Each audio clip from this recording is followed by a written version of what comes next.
to me, one of the things that's like really, really crazy and disturbing, and also shows that somebody is delusional, is when they act like they don't understand why you do not extend them acts of trust, but they know that they've been untrustworthy. When you have not given somebody that you don't know any reason to trust you, why would you expect that they would?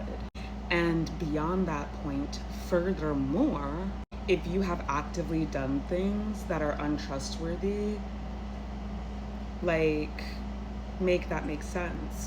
This is indicative of a deep and thoroughgoing sense of entitlement, and this level of entitlement indicates a level of narcissism and cluster B psychopathic spectrum tendencies and mental emotional frameworks that I'm not comfortable with. Really what's happening, especially when they are retaliating for you not playing along, not capitulating to their machinations, is they're mad that you are not falling for their tricks, or that you're not going along with their tricks. And it's oftentimes also people who are not even good at lying. Like, you're very obvious, like, you're not good at lying, you're not good at manipulating, like, and this is probably why you haven't gotten very far in life. And I would suggest just try actually being honest, try doing things in an honest way, have some integrity, because lying isn't getting you anywhere, and it's probably never going to.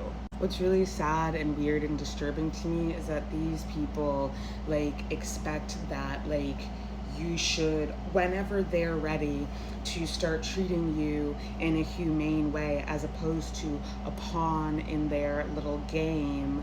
They expect that you should fall in line, and when you don't automatically do that, when you continue to keep an emotional distance from them because they are not safe, they've proven themselves to not be safe, they've proven themselves to be dishonest, they've proven themselves to be a walking red flag, they resent you for not going along with their little fuckery bullshit game. This shows 2, 3, 4 on the timer. This shows such a tremendous lack of emotional maturation. And the fact of the matter is, like, I'm grown. I'm a grown-ass adult. It is inarguable at this point. I'm in my 30s. So I'm not here to sit around playing child's games with you. Like, I don't have time for that. And I find that it's usually people who are not dealing with lots of money and probably are never going to, who are able to find tremendous amounts of time to do this because they're less busy. Successful people, I'm not saying are more honest or have more integrity. I am saying, though, that successful people like that are actually good at manipulating people. They're actually good at lying. They're actually good at doing that kind of stuff. You are not, and you should stop because you're making a fool of yourself.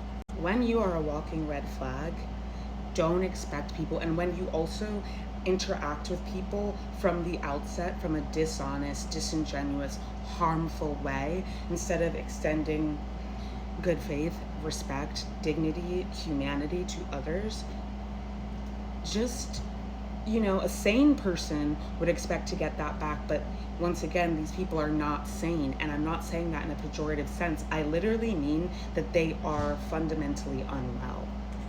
So that's just something that's on my mind today, and I just felt like I needed to share that and get that out because it's pretty worrisome. It's pretty worrisome, especially because we live in a culture that psychologists are deeming like a narcissistic epidemic. And more people are actually sociopaths than you might think. So just let that sink in. Do with that information what you will.